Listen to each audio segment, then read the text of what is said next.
An exclusive Telegraph poll reveals readers are divided in their support for Donald Trump's foreign strategy on Ukraine. The U.S. president's realignment of the country's foreign policy, which includes a shift away from the tight alliance with Kyiv, has unsettled U.S. allies across Europe. The pivot, which recently saw a pause on all U.S. military aid to Ukraine, has proved contentious, particularly amongst Telegraph readers. When asked if they back Donald Trump's foreign policy, 53% of more than 25,000 readers voted no, with the remaining 47% supporting it. A leader who delivers results. While Mr. Trump's foreign policy approach to Ukraine has provoked controversy in recent days, many readers argued that it is the only way to end 3 years of war with Russia, and he is the only leader who has come close to securing a peace deal so far. Reader Dave Brown agreed, asserting that Mr. Trump is a leader who delivers real results, not empty rhetoric. In just weeks, we have a ceasefire in the Middle East, and peace in Europe is now within reach. That's statesmanship. That's leadership, he continued. Peace is never easy, yet Trump has pulled off what the so-called experts said was impossible.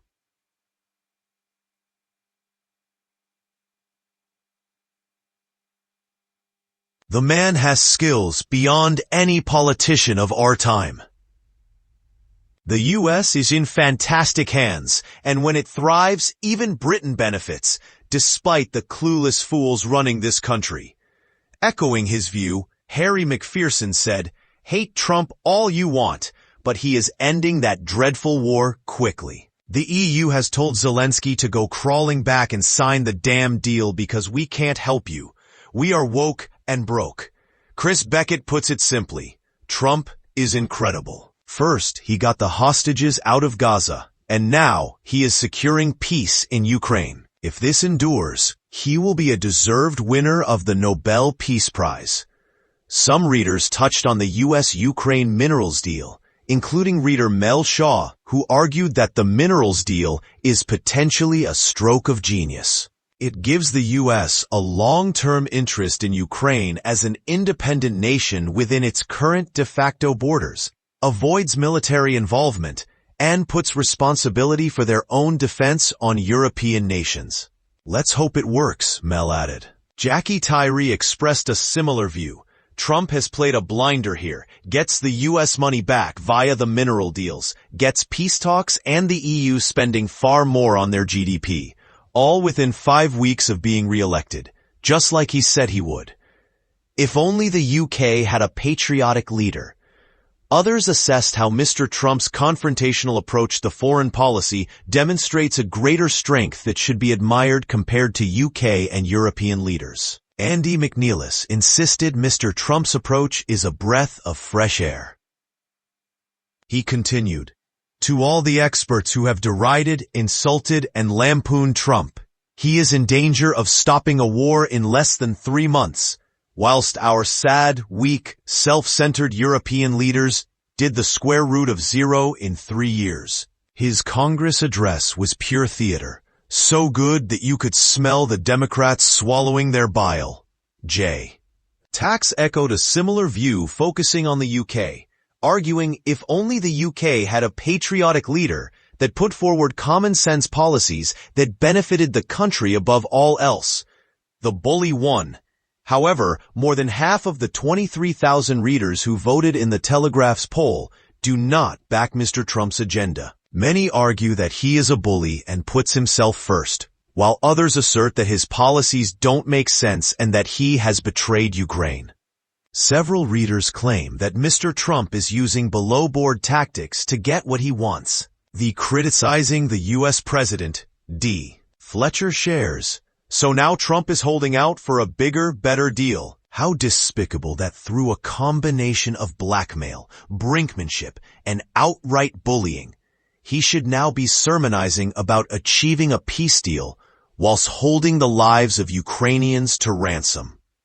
Utterly shameful. In agreement and praising the Ukrainian president, Artemis Irish laments. So the bully won. What a poor look for the so-called leader of the free world. The hero in all this is Zelensky. He put his people and his country before his ego, unlike the man-child Trump. His policies make no rational sense. Along with condemning Mr. Trump's behavior and attitude to foreign relations, several readers question the thought behind his actions. Apart from feeding his own inflated ego, what is it that Trump actually wants to achieve? Asks John Hoggy.